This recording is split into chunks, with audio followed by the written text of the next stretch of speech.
So this whole period is taking the time, so we call it a shakedown, just to try and figure out how the aircraft behaves, how it performs, make sure that our procedures are working, and that there are no surprises with it really for when we come back to doing our day job of flying HEMS with it.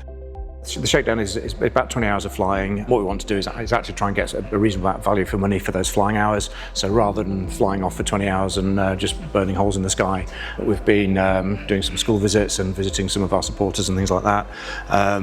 It's got two real benefits to that. One, sort of landing in a school is very similar to our day job with the other aircraft or the HEMS landing sites. So it's a good way of us flying the aircraft in a very similar manner to how we're going to be flying it when we're operating it. So it's really good training for the crew.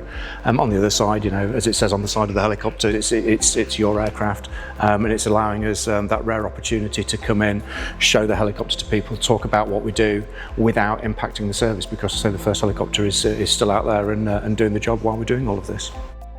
Because it's slightly different and it's not like the life-saving work we do, we need to go right back to basics with the planning. So we need to contact the landowners, make sure we've got permission for that. We need to use the mapping to sort of check surveys, make sure the size is big enough, make sure there are no obstructions from there.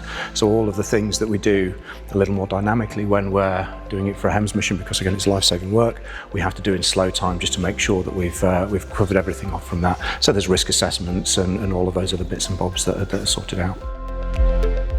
So yeah, once the shakedown period's done, we'll be basically bringing the aircraft into service. We'll be using it in the same way that we've been using the first aircraft, introducing sort of the techniques and the procedures that we've established for the additional systems we've got with this, and just making sure that